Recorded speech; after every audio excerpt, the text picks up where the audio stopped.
croeso i'r digwyddiad ryddid I Nudem Durak. I didn't know anything about her until I read Patrick's poem, which is in the latest Red Poets. As Agit said, a political prisoner, imprisoned, in Turkey, just for singing in Kurdish. And she's now going to be kept in prison until 2035, So anyway, this is a poem I wrote about her, and with a quote at the start: "Singing in Kurdish is my heritage from my ancestors. My only crime is making art." In the poem, what's important for me is, as a Welsh learner, is the, I think I looked it up, I think it was a carrot apparently, is the toe, it's the roof on the letter in Nudem. And of course we have that in Welsh as well, so there's a lot to do with the roof. Nudem Durak. That roof, that toe, like our own, yet you wouldn't want it, would much rather it was the open sky. When the jailers smashed your guitar, like hands of Victor Hara, all you were guilty of was singing your culture. How can a language be a terror? How can a people striving for a voice have theirs silenced? A roof is a shelter, but yours would be your name on the lips of everyone, uttered in unison, a wall-shattering incantation. I say now, say it again, Nudem Durak, gentle, fierce, breaking. Even from your cell, your songs will reach birds who will reply to them. I think it's raising awareness, like, with Patrick's poem becoming a song, hopefully soon, with Martin Joseph. Roger Waters, formerly Pink Floyd, has talked very much about this, about her and what's her situation, okay? And this is about a refugee from Africa who's based in Swansea, Otis, and this is his story, and it's based on his book, really. And the people of Swansea got together and really made sure that he stayed there. So this is for Otis. Asylum seeker's story. Get back. Get back to what? A firing squad, a machete carving me up, serving me to the people an example of speaking out. I came all this way, not knowing, searching for another home, driven from my land, boats, trucks, and endless waiting, often confined like a prison. Only to be woken early morning, taken to a detention centre, questioned like a criminal, while all I wanted was acceptance, a carpenter without his tools. The people spoke louder than I ever could. Protests, papers, their Senedd brought me back to the city, streets sliding down to the sea. Croeso is a word I've learnt. Its meaning with me every day. And the last one, this isn't pure nostalgia, I assure you. Thinking about last night's match, and thinking about the Euros in 2016 when I went to France and how great it was. This is also about a song, Amar O'Heed, because where that song began was on the streets of France. Even before that, it was played in Cardiff City Stadium, actually, by Ali Yassin.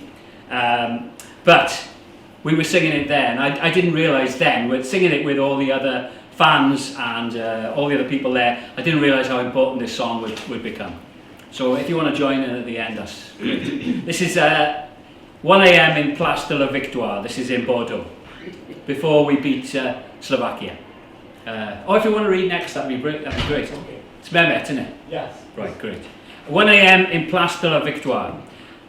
Dancers, chanters in Place de la Victoire, summoning spirits of 58, Merlins from Caerfyrddin, tribes from Tredegar, magic men from Meirionydd, Slovakians with flags and trumpets, one giving his shirt away to a wheelchaired Welsh fan, French in tricolour wigs singing the Marseillaise with boys from Colwyn Bay who know all the words, Four blur in wheelchairs, ready in formation as cars enter the square and we drum each one. The owner's not angry, but joining the celebration.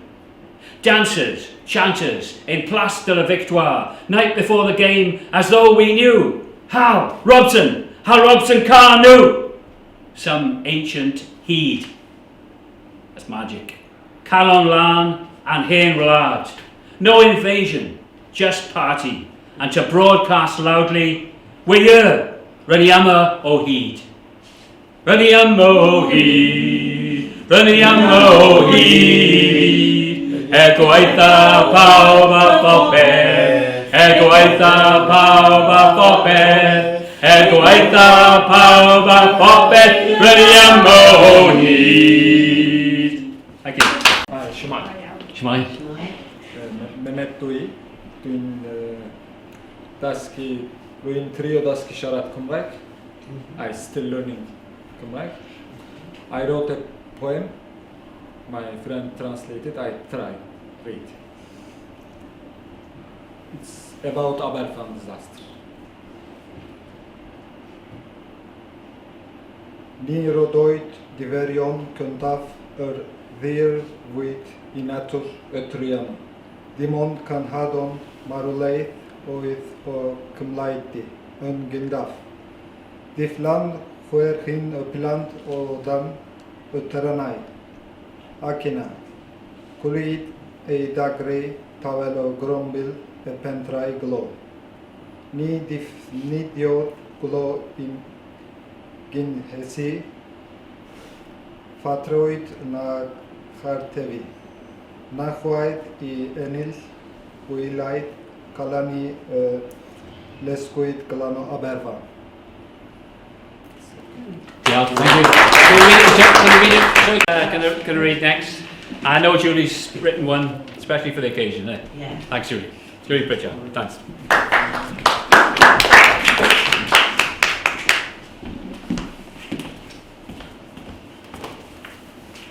I didn't hear of Nidam until I saw Patrick's poem and Mike got in touch, and it really touched me beyond word, but words came. But when I wrote this extract from the song came with me, so I'm just going to sing just a few lines.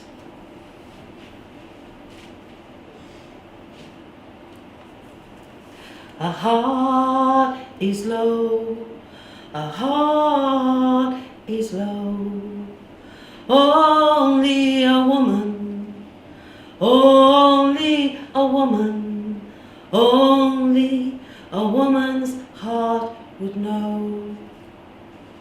Nudem Durek sent a letter to a friend, and inside the letter she drew butterflies, and she wrote, I am sending on the wings of these butterflies affection and all the beauty back.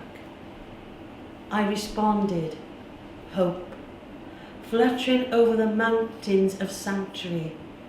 Hidden in the Middle East, your land lay broken.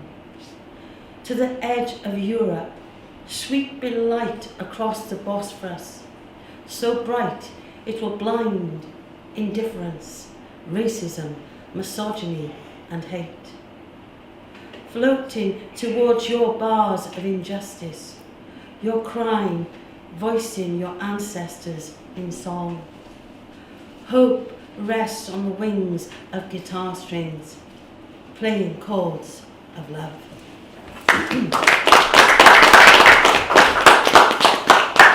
I'm just reading this wonderful book by Lovelace is his surname. He's a Caribbean writer and it's called Salt. Well, I wrote this poem, The Bayard Tree, a long time ago, but it resonates with the Africans taken from there and put into the Caribbean. And when they were released, they could have their freedom back. The plantation owners were, hang on a minute, we're not having that, we want money. So they gave millions to the plantation owners and nothing to the blacks who had their freedom, not. So this poem, The Bayard Tree. Like an orphaned elephant who goes back to the bleached white bones of his parent. I look for you. To the joyless false love which diminishes my soul. A throat restricted, constricted, hushed to a whisper, then silenced. Tears express what the mouth cannot say. I accepted your cruelty, allowed my world to be shaped by yours, sacrificed myself to prove guilt and conformity. We cannot embody our light without shadow or disregard sorrow, respecting not the false skin, but the beating heart within. Battle scarred like the bark on the baobab tree that can be cut 100 times and still heal.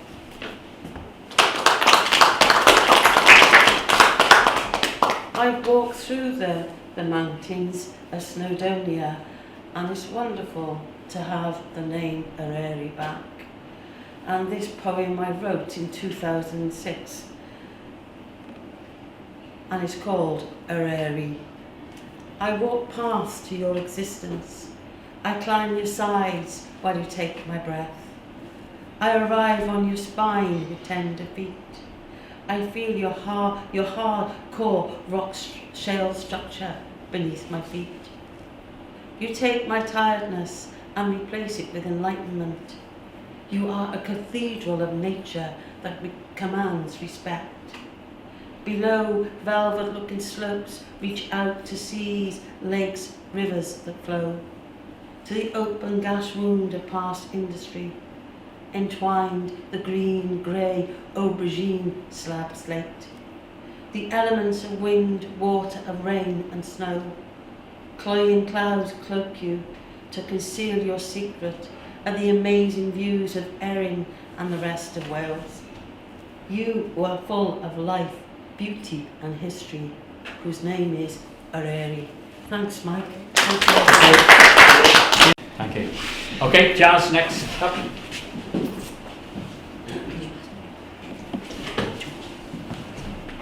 Oh. I'd be happy to hear I'm not going to do Gyro City for those of you who know it. I mean, if you want to get the similar sort of feeling, if you go outside later on and bang yourself in the head with a brick. That's what Gyro City is like. Yeah, I'm going to start off with, this is a new poem, so it's a bit through sharp edges. Originally, it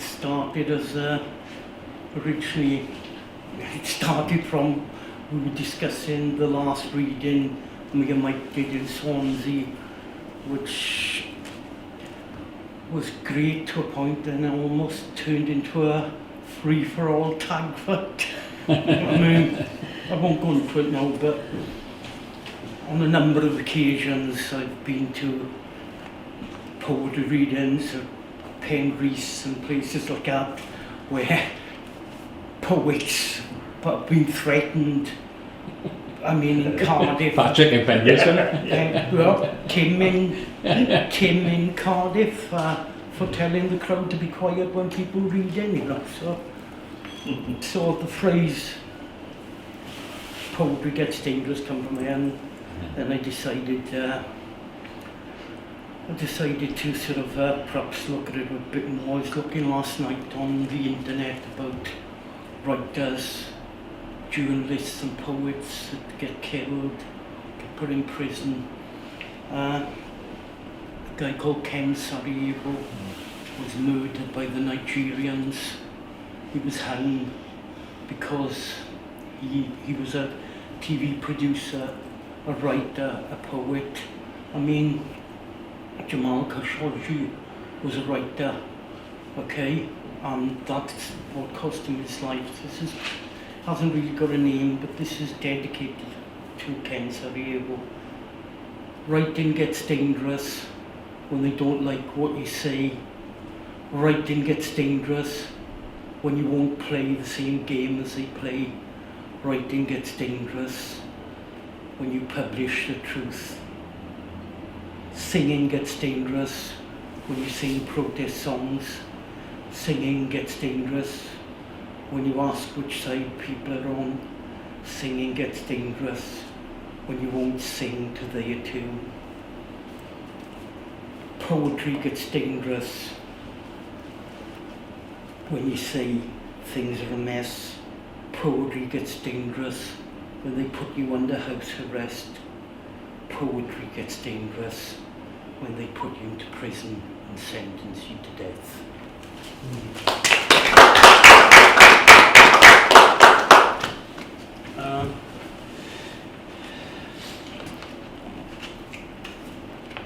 This is about being shy, about trying to chat a girl up. It was written many years ago. I think it was written about a girl called Sarah, and it was a day in Porthcawl. It's about trying to chat her up. This is called Helpless. Would you like to know what helpless is? Helpless is a bird with broken wings, a fish without fins, a prisoner whose freedom never begins. Helpless is love in vain, a friend in pain, becoming insane, trying to recapture that moment again. Helpless as a butterfly in a jar, a hedgehog being run over by a car, a blind man looking for the stars, me when I'm with you. Helpless as a wheelchair in front of stairs, twins that aren't born in pairs, living in a world that doesn't care, being stuck in a cage with a hungry bear. Helpless as being so shy that when I'm with you, I'm frightened to say what I feel about you. Can't you see I'm a child and I'm helpless?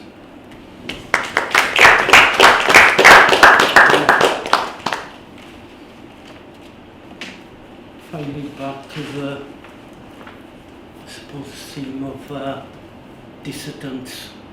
I looked up the word dissident yesterday in the dictionary, well, on the computer. And the word dissident means someone who disagrees with whoever is in power at the time.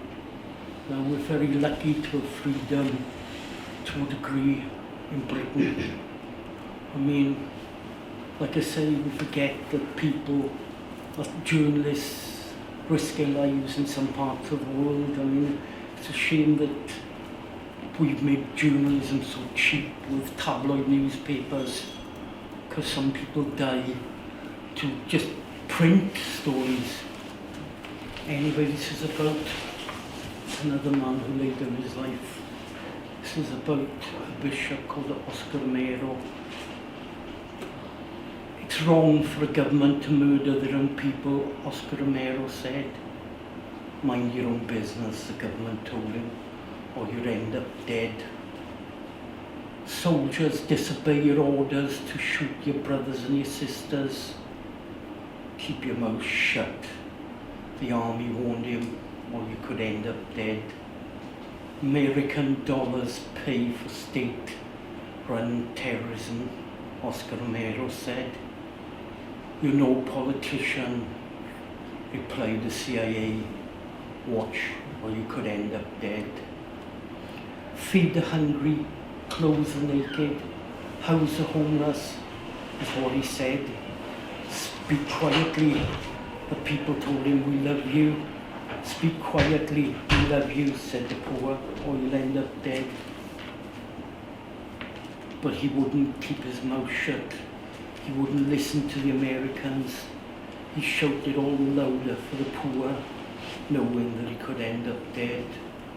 The church doors opened, a gun fired once, the bullet went through his heart.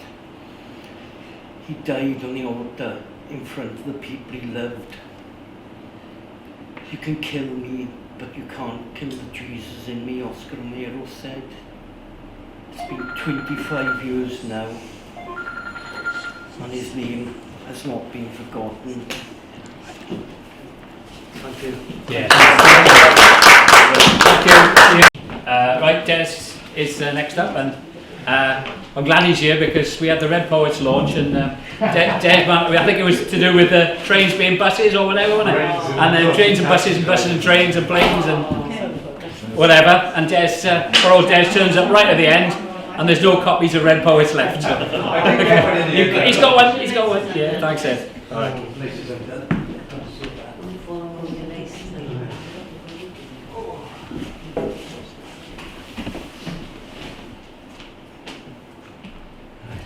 This lot on here a second. I'll start with one that I did for, there was, I don't know if you remember a few years ago, there was a hunger strike. One of the people in the Newport Kurdish community was very involved in, and the artistic community got together and put together a sort of compilation album to raise awareness of it, and this was my contribution. It was given the title "Nobody's Business" in the compilation, but the original title was to play on an old song lyric, "Nobody's Business but the Kurds." Something like this: stateless, oppressed people just like us, Imam Sis, Kurd hunger striker. Anyone say it's none of our business? Just look at how they got into this mess. Broken promises after World War I, carve up of Kurdistan, then begun. Imperial slime, a stain in the sands, drawing straight lines, breaking up lands. From Winston Churchill, bulldozing cultures, aligned to Erdogan and other vultures. Portraying Öcalan as a terrorist, but Kurds have no option but to resist. What happened to Lise, a Kurdish town? People afire, others shot down, just like Mandela. I don't understand. You cannot stop freedom by jailing one man. You cannot stop freedom by jailing one woman. You can't stop freedom by jailing anyone.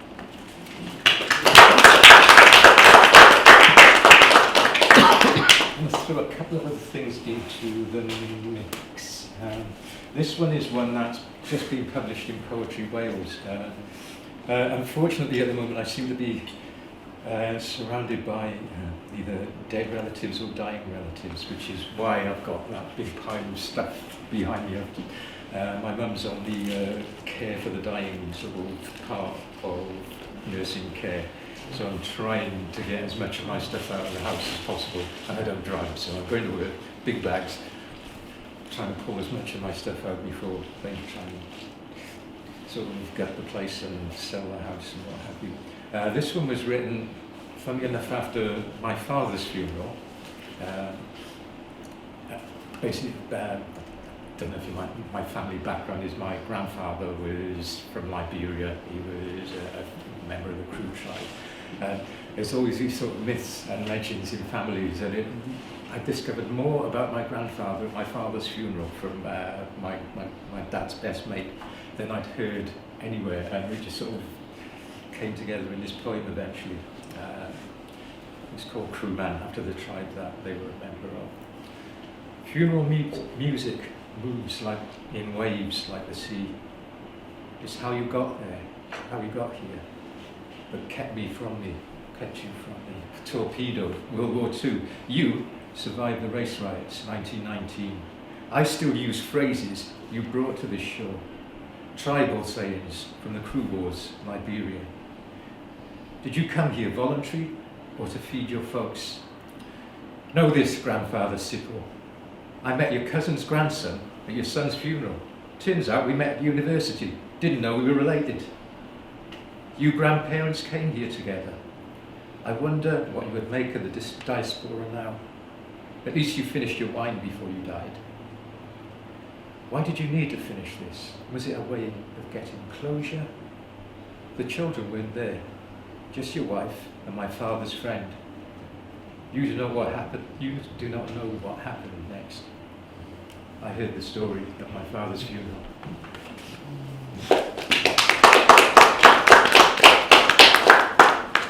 I should do two more, if that's okay. This is a strange story. Where I've been clearing my mum's house, people have been trying to put things to one side that they thought were mine and things like that. There was I first started writing poetry when I was in my 20s, but I found it was very, very white and very, very middle class and very, very middle-aged. and went to a few things, some good poets, some less good poets, and in the end I thought, fuck this, forget the soldiers, and threw all my poems into an attic. And about 30 years later, I found some, and that's how I started writing poetry again, why I'm here now. And there was a notepad full of early poems that I'd lost, and it turned up tonight in my mum's house, where I thought it would be, but I thought it got lost. And there was some poems which were absolute crap in there, but I knew some of them had okay lines. And I thought, oh great, I found this, I'll be able to read the lines of some of my poems. What I forgot was how big a self-critic I was. But a lot of the poems I wrote ended up in my first collection, even from when I was in my 20s, alongside the ones that I write now. And this is the first draft of one of the poems in my book. It's slightly different to where it turned up. It didn't even have a title at the time. It's now called Just Walking and is in my book. So this is the original, an expurgated version, unedited. It goes something like this. Taking in the night air, waiting for the nightmare, or will it be a dream? Walking past the old factory, which spews out its pollution, along by the river bank, where dossers and tramps sleep. But there's no natural route from the brewery to the drunk, and their own ruined lives as symbols of a greater failure, embers of a dying flame which once lit their bodies with life. And the things they did are long forgotten, but the river carries the past to meet the present, and the city holds a million untold stories. They were locked behind closed doors, but sometimes break out into the streets, liberated for all to see, and journalists rewrite them into an acceptable format of objective but unrecognisable victims, or things much worse than that, animals which deserve no pity. But the real people behind the headlines are forgotten. Whilst the stories and their lives carry on, just like the river to the sea, negotiating a path through rocks and whirlpools. Cars drive through the nighttime's ghostly roads. As they speed away, the noise side fades with their vision. Hours ago, the town would break out people. Now darkness draws its breath and tucks them in. A perfect time to walk and clear the mind of countless thoughts that gather through the day. Try though they might, we live inside this prison whose invisible bars prevent us breaking free. Only these late night thoughts pass easily between them and tear away the chains which bind my tongue and wrap the blindfold that has tied on for me, and let me walk the pavements of the truth. The dishevelled and distraught are not the vanquished. They are not the masters of their destiny. The chaos of our lives is not our making. We cannot clean the city streets by scraping them until they shine with our skin. The world is abundant with the waste of the selfish who cut to the bone the little that is ours for the banquet of the unknown glutton. Surely there's a better way of living.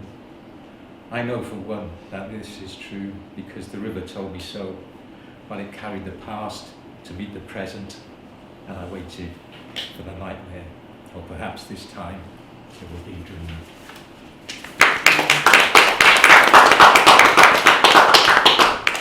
The last one from me, backed by popular demand after the anthology launch in Merthyr. I've written two things based on sort of modern adaptations of when the revolution comes by the last poets.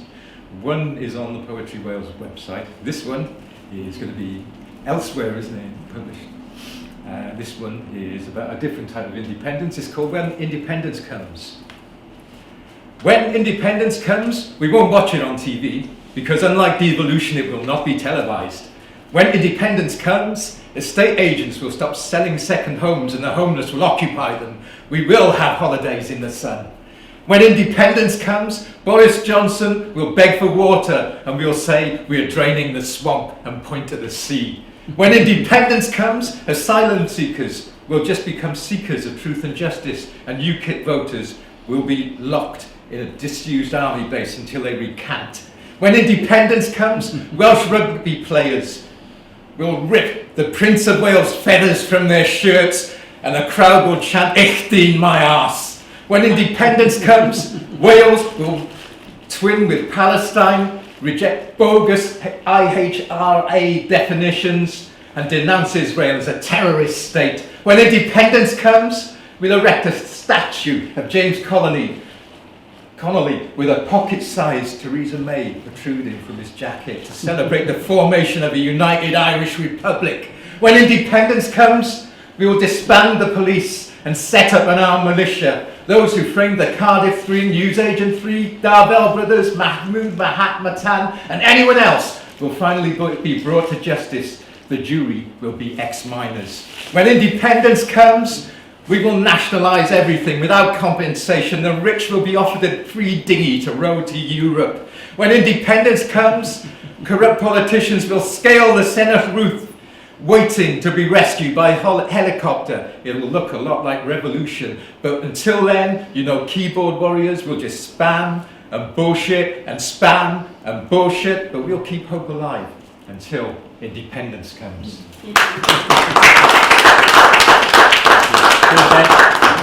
The man behind the camera next is Taz. You quick? You ready? Yeah. He's got a book coming out from Seren. When is it? Next year? It's in February 2024. All right. Great. Taz. You can just carry on, can I? It's okay, it's right. Yeah. Taz, thanks. Des, may I borrow your copy of Poetry Wales? Yeah. I wasn't going to read mine, but since you have. Thank you. Well, thank you again for having me. I'm not really a political poet. I don't really have any political messages, but the poem I am very proud to have in this issue of the present issue of Poetry Wales is about the 1971 Bangladeshi Liberation War. And the poem is not about the war, but actually about kind of PTSD and what happens to soldiers, young men, very young men, what they are subjected to, often not understanding the consequences of what happens when you press a trigger.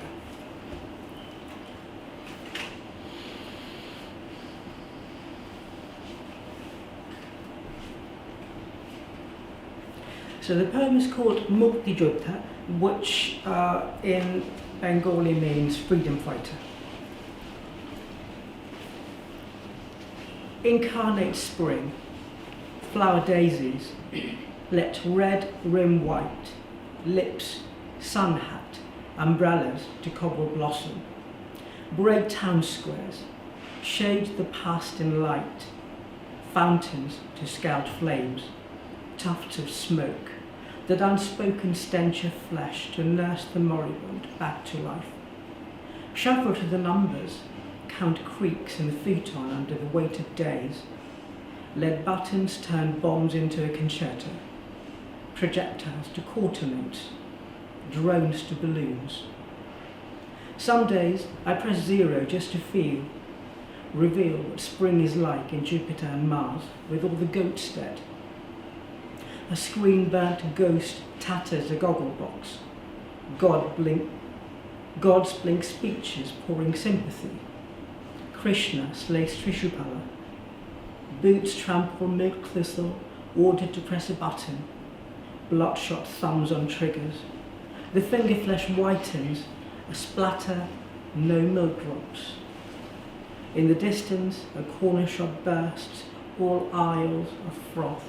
Semi-skinned, churning a floor into an alba of wisteria floribunda, pure as baby cheeks. Heliotropes lay petals to cup a ceiling, crumbling in dignity. Rubble can carve a Magnificat to beauty. I secrete canticles to dress bruises, flatten the notes to clot blood. Jobber whistles the sins of kittens. Thank you.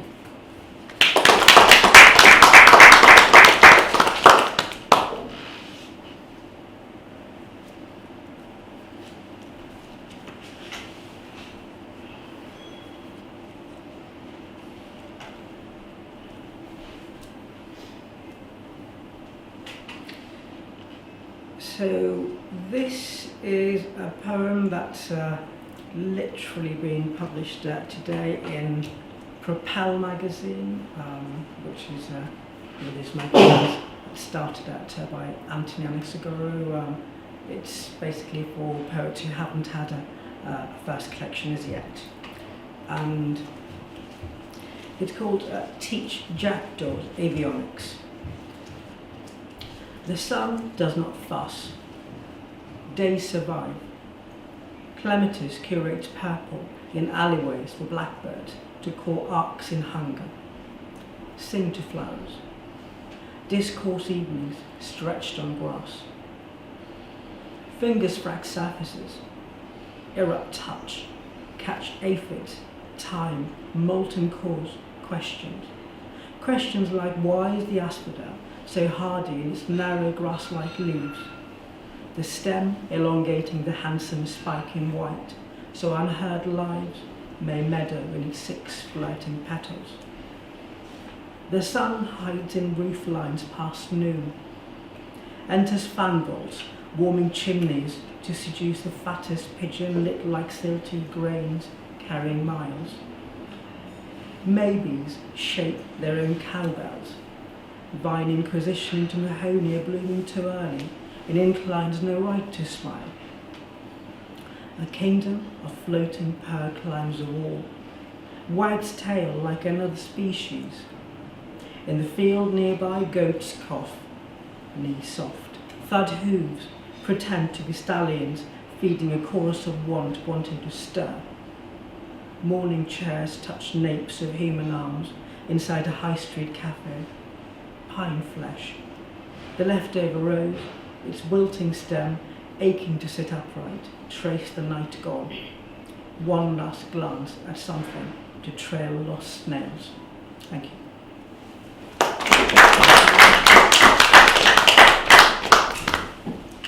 Okay, I'm very, very lucky to be shortlisted for what is called the Aesthetica Poetry Prize 2023, and this is the poem that this is being kind of in the shortlist. And it's called Ramadan.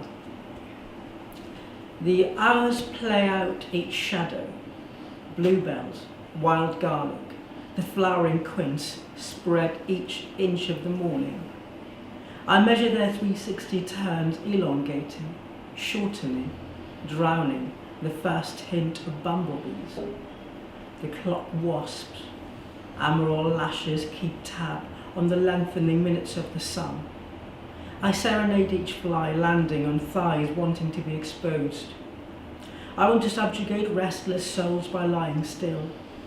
Splash savage wings and lacrimae murmuring non-violence, incanting the whole lunar month. This whole April, my merciful axe is a blade sheathed in bacchanal. Daddy longlegs, still forming, fit snug inside my half-glass, lent out to the wind. At the vertex of sun, I dream up a tramontane, a gust to fig-wort my glands, quench each parch. The day done, at sunset, I'm mad, certified. I've relived all the berries crushed, and in Kincaid Street, the calla lily in the garden front, looking up to the last of the crimson, its spadix thirsty, a yellow pine for the sky drifting from the milky spade wanting to hold on. I walk past unacknowledged. I'm on a mission to calm the guttural Bay of Bengal. The first droplet is a lightning rod flute to temper each sand grain, fit for a palm to dip. Imprint a dusky Maghrib azan. The day then begins all over again. Thank you very much. Yeah, thanks, Taz. Okay, I'm putting together a book of dialect poems from Wales in Welsh and English, and I'm sure Topher's Cardiff poems will play a big part in that. So next up is Topher Mills. Thanks.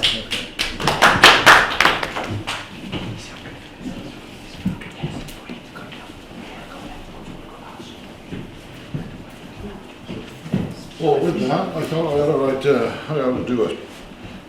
Some kind of dialect poem, if I can find it. More like Frank Hennessy, I think.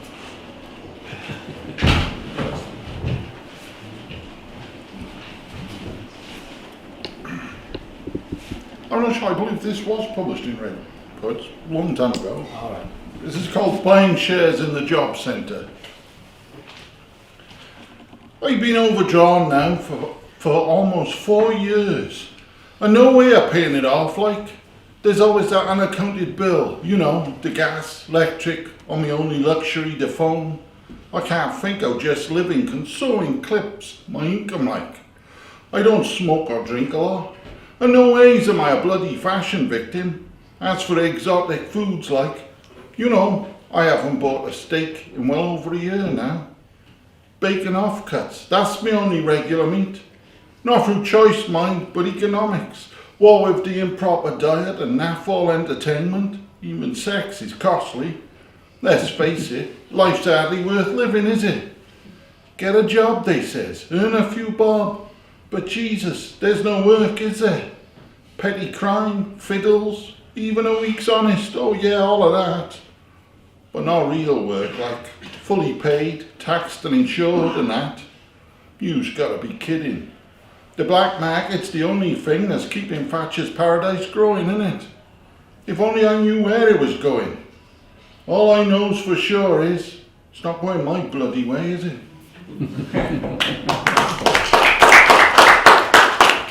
Thatcher's paradise. Some things don't change, does it? You know, I mean, it's exactly the same. Yeah. What am I looking for? I think I should be going the other way, yeah. I was passing Tyndall Street. I came through Tyndall Street on the way here. And this is a poem about Cardiff, you know. People think Cardiff didn't suffer in the miners' strike, but it did. And the docklands, when the docklands dried up because the coal dried up, it was just a wasteland for a long time. And this is about a place now. It's now the Nova Hotel, though when they originally converted it, they made it into the Celtic Bay Hotel. But it's originally an old warehouse. They built a whole front on it, but if you walk around the back, you can still see the fantastic windows in the old warehouse. Tyndall Street. Staggering under new rolls of felt, up glass besmattered staircases, 3 floors and then the ladder to the stiff trap door for the roof, which is surrounded by a small wall, 3 foot high, 18 inches thick.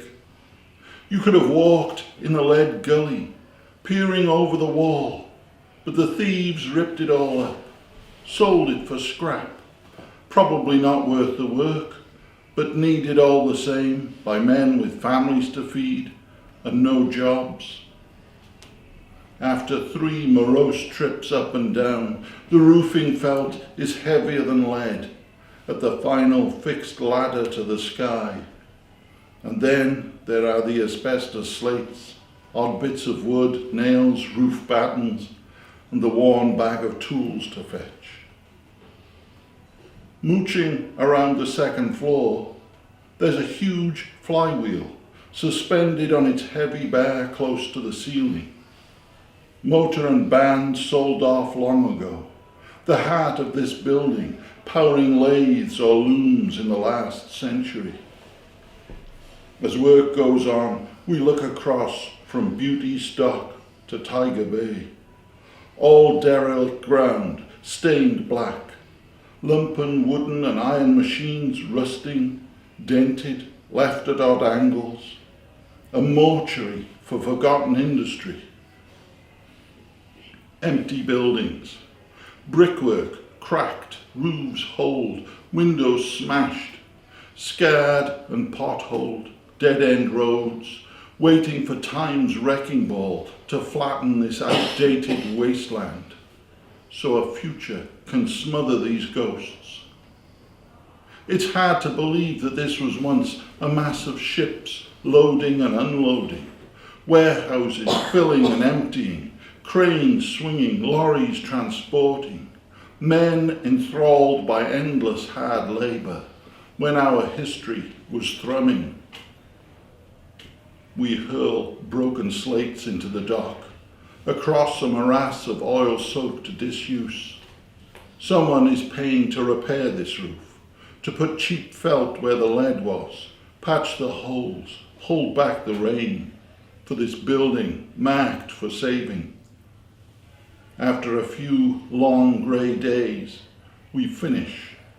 Take a last look at Cardiff's arsehole, this squalid nadir end of the line for coal, then carry the tools slovenly back down to the old Morris van, lock up and leave the past glowering in the urban twilight.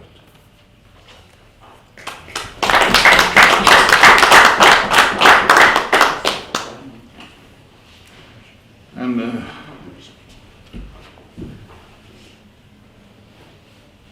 as it is a time of war, if I can find the poem. Oh, but again, I go too far the other way, right.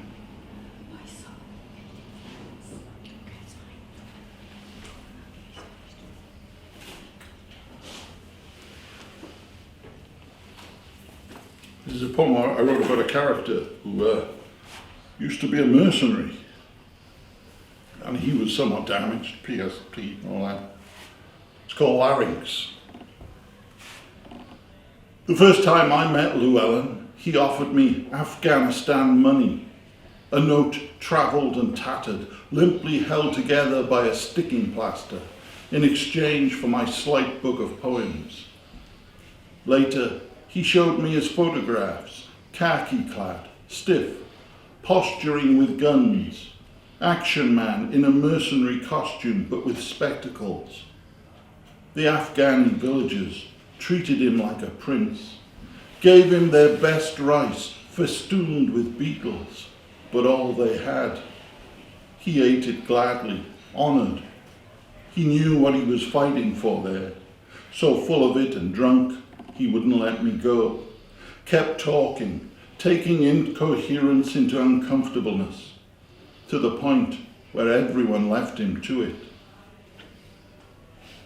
Months later, Llewellyn turns up reciting poetry, wallowing in lost nationalism, Welsh mythology, and warriors in the mist to justify his recent excursion to Sarajevo.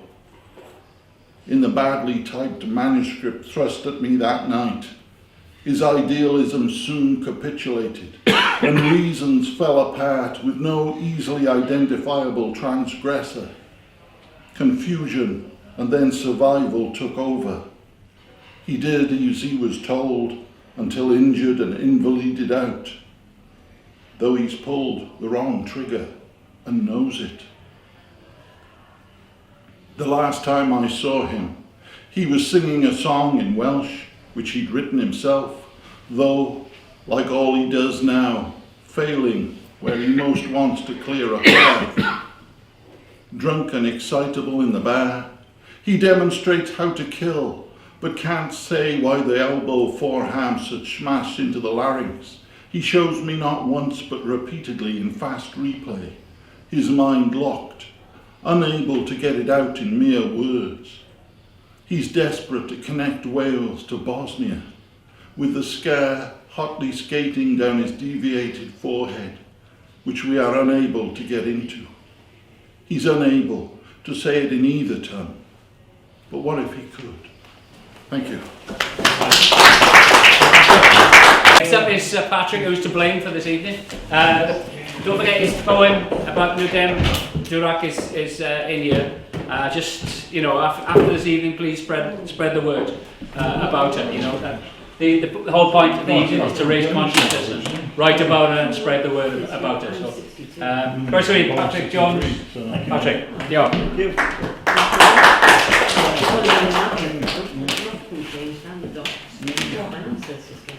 Yeah. You may want to leave now because I'll be playing with the guitar. You got any earplugs? You know, it'll only be good. I'm just going to make sure it's on a minute, and then I will. That's fine.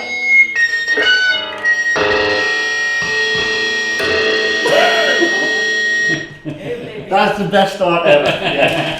Hendrix. Yes.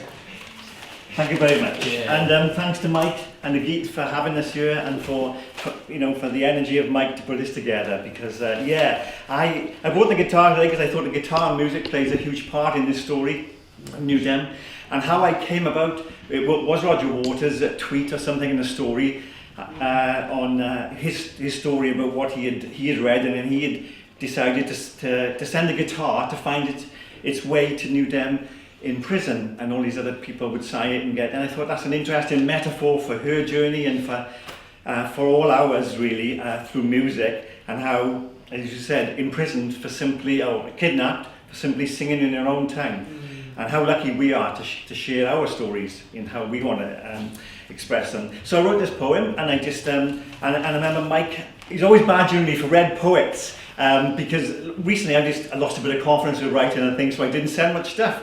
And I said, I think I've got something in progress, Mike. So I sent it to him, and he sort of built me a bit of confidence with it, and then he put it in. And here we are tonight. Anyway, so this is the poem that I wrote, inspired by Roger Waters' act and New Dem's story. It's called This Guitar Silences Fascists. And it starts off with a quote, and then there's this one little thing that I learned in my research about it, is how they outlaw using the letters Q, W and X in official documents in Turkey, because they are used in Kurdish.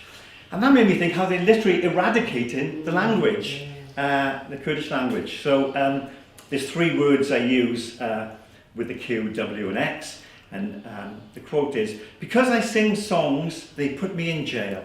They can take everything from me, but never my tongue or my voice. New Dem Durak. Your mother told you to sell my ring and buy a guitar. Now the space around her finger echoes with your absence as the night fills with terror, and your voice is brutally silenced. Deep in Erdogan's dungeons, freedom's songs shall still sing. They may smash the guitars, but the vibration lives on, and the hope that it brings. The more they break, the more noise we must make. And as this choir masses and awakes, begins to resonate around the globe. They punished you for singing in Kurdish, erased your quiet words against the xenophobes, called it a crime subversive, a policy of terror through example, any criticism they quickly dismantle. But solidarity must not be shuttered, let our tongues remain unfettered. Language is no barrier to unity. 6 strings call to 8 billion, a beautiful blasphemy. Over the barbed wire, between the tanks and above the mines, a cosmic clarion across these solemn skies, a borderless breath that births a song of freedom, echoing what must be told, a ring around the world to replace the one your mother sold. Thank you.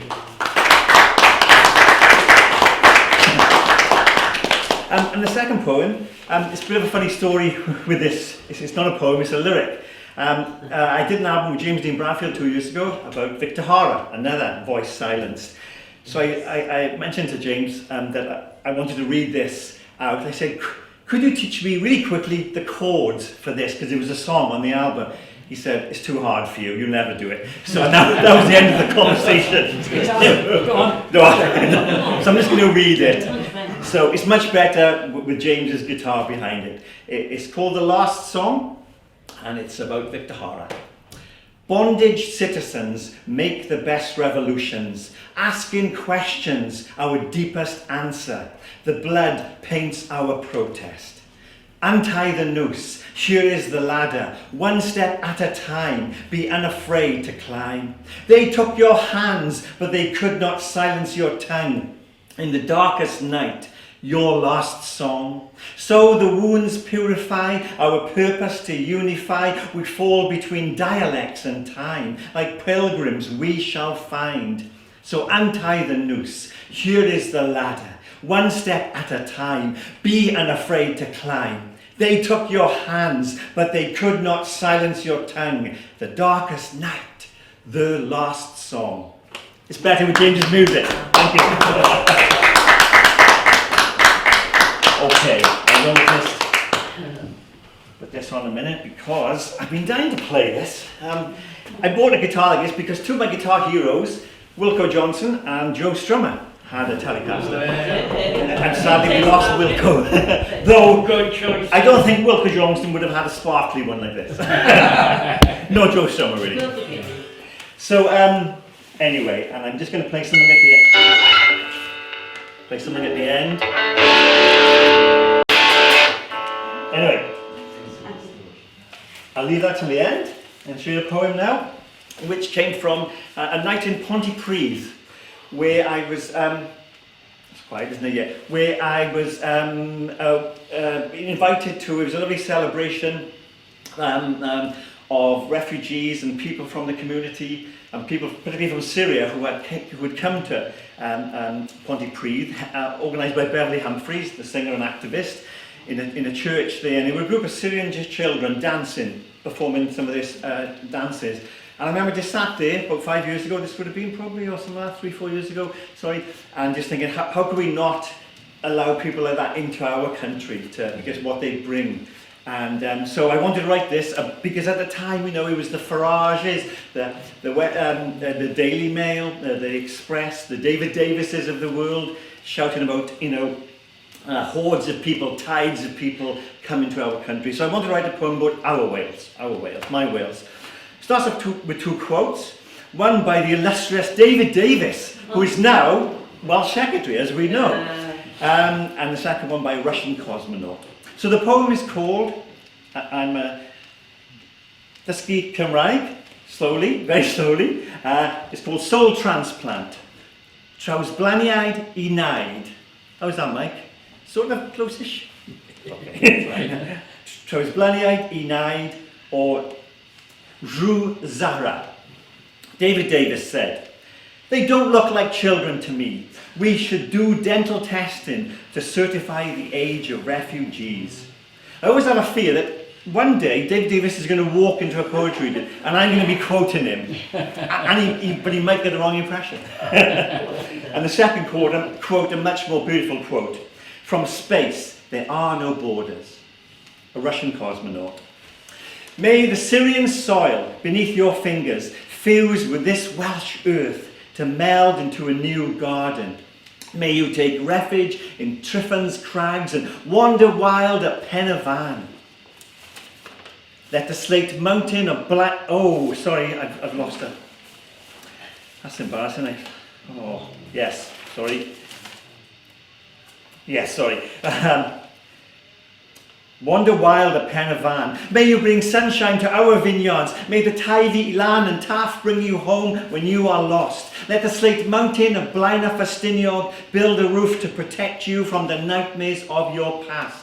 Let the tongues of Bevan, Cadwaladr and Glyndŵr be your advocate against their throats of hatred. Let Cymraeg chime with Arabic to forge a new dialect.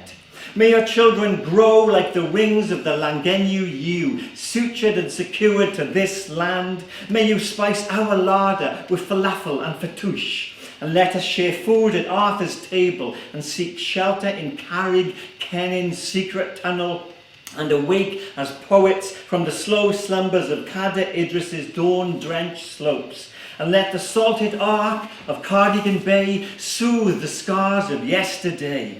And may you stand upon the aching arches of Pamlemon to view this tiny, massive land from where the seven Shrydol and Wye birth their journey, and you too shall flow here. May the cradling arms of the Cambrians strengthen you, Iwyddfa's mist shawl you, and the valleys cut you, as Nathelion Basilion Oivin Glad. Nor silence the harp of my country, because it now has a new string from an end to a just begun. For we are all transplanted from somewhere, brought in by the breeze from sea to shore, settling on fallow ground, grateful for the sunlight, waiting for the rain. And if they try to bury us, we shall dig deep, cling to our past, sprout roots, and from this lived present, invent our future. Sorry. Invent our future. Yours and mine. Come, let us cultivate oak and olive trees side by side by side.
Thank you.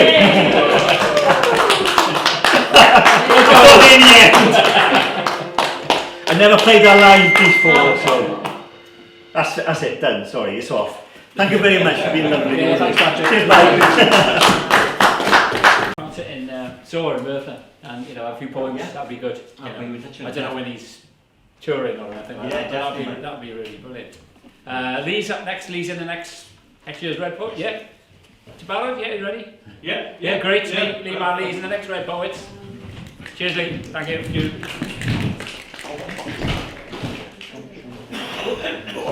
Yep. Got through in the end. Okay, so similar to a number of people in the room, I hadn't heard about New Dem's story until I read your poem. So thank you for that. I've been doing a little bit of sort of reading up this afternoon to just try and understand a little bit more about the Kurdish culture, and I just scribbled a few lines, but it was from the imagined perspective of it happening in our country. I call this one Rap David. Yo bruv, you heard the word on the street? They arrested the geezer, one who sang Amar Ohid, slanging the slammer for making the nation believe, stringing him along for no need, singing his uproars, they've been freed. Now they've thrown away the keys, his enemies, the law or the land. If only he knew them. I'm not quite sure if that one's finished or not. I know it's what dialect it is, so I thought that would go. And this is also quite a simple poem about my love for my country, really. You can see a theme developing here. This one's called On My Own. Cymru, my mother's tongue. Cymru, my father's land. Cymru, my sister's love. Cymru, my brother's band. Cymru, my daughter's home. Cymru, my niece's school. Cymru, my nana's grave. Cymru, my neighbour's fool. Cymru, my hillside accent. Cymru, my shifting sands. Cymru, my beating heart. Cymru, my adrenal glands. Cymru, my wooden spoon. Cymru, my tourist's leisure. Cymru, my frothing cowl. Cymru, my romantic pleasure. Cymru, my flamed horizon. Cymru, my resistance song. Cymru, on my own 2 feet. Cymru, it's been too long. Thank you. We often take these sort of events for granted, but when me and Jazz were in Swansea, I met a guy there from Qatar who was, I don't know why he was a refugee from Qatar or whatever, but he was absolutely, he was besotted by what was going on. You know, he just thought it was fantastic. You know, he's a poet himself, but he didn't want to come up and read or anything like that. But it's practically the first event he'd been to, you know, and he was sort of saying this, you know, like I said, could this happen in Qatar? Absolutely no chance whatsoever, you know. And he just loved it, and you know, he actually bought a copy of both those, which is great of him, fantastic, you know. But he loved it anyway. Welcome to Cressy Matilda, all the way from Sweden. She's come all the way from Sweden just for this event. No, thanks very much. Thank you. Thank you. Yes, my name is Matilda June and I come from Sweden, so I hope you understand what I'm saying because mine might have a little bit of accent. But yeah, thank you to Mike for letting me read here, and thank you to my partner Patrick, who's forcing me to do this. So, yeah, we're going to play guitar with me? No. Later? No? Okay. No, then. So, yeah, I wanted to just share a quote with you that I read today that I thought maybe could be, I just thought about it. It could be suitable. And it's from an author that I follow on Instagram, him and his wife. He's an author, she's a poet, lovely couple, and they're quite inspirational to me. So I read this today. It has to end, the self-hatred, the collective shaming, the disdain for other, the emotional armor, the buried pain, the displaced humans, the misplaced kindness, the repressed trauma, the fake positivity, the meaningless materialism, the forgotten heart. It has to begin. The self-love, the collective healing, the love for other, the emotional release, the liberated pain, the welcomed humans, the perpetual kindness, the honored story, the authentic feeling, the meaningful purpose, the open heart. We are ready to surrender these patterns to a deeper love of self, of other, of earth. It is why we are here, to rejoice in our time together on our beautiful planet home. It's time to lay down our weapons and welcome every precious human life into our arms like a newborn. Every human cradled in compassion and kindness. Every human honored as a true reflection of the divine. Every human loved like our life depends on it, because it does. We are lost without each other. It's time. And his name is Jeff Brown, and yeah, I just want to read that with you because I was so inspired by it. Now I'm going to read a poem. I usually most do spoken word, so this is actually a spoken word text that is with music. So let's see if it works like just reading it straight up and down as a poem, right? Learn to get your heart beat up. Learn it until you learn to love yourself alone. Learn to be alone without God, government, guilt. Learn to prize your clean heart and your dirty mind. Move, burn, live, roll, drive, smile, dive, give. Remain true to your heart until your curtain closes. The trick is to learn how to embrace your flawed, afflicted dreams and wear your wounds with silent style. You are not drowning, you're just learning how to swim in darker waters. Let this hell make you a stronger, wiser, better person. Whatever gets you through the dark nights of the soul and the electrical maulings of the days, hold on to it. Keep an eye out for strange healings. We are surrounded by goodness. It's just that we are told we are not. Open the door and ravage the sun. Find your acceptance in people like me that walk on in the fire of angels. You're an outsider. Be proud to not belong to the masses. Your strangeness is what keeps the world from grinding to a full metal and concrete halt. Heal. Give yourself permission to feel really good inside. Every day for the rest of your life. You are good and wonderful. Live today for those who could not. Live today for those who are bound to bed, tied to hospital strings, stuck in some quagmire of society blues. Live, because even though you may doubt yourself, every step you take is as magical as a jaguar paw print in the sweet earth dirt of non-time. And it does count. You are the recipe of good energy. I gave it my all, every goddamn thing I had, with a big let go of it all. Did you ever dive over a cliff and play it safe? You shouldn't do that. Your love should question even water itself. Your love best goddamn have some goddamn guts.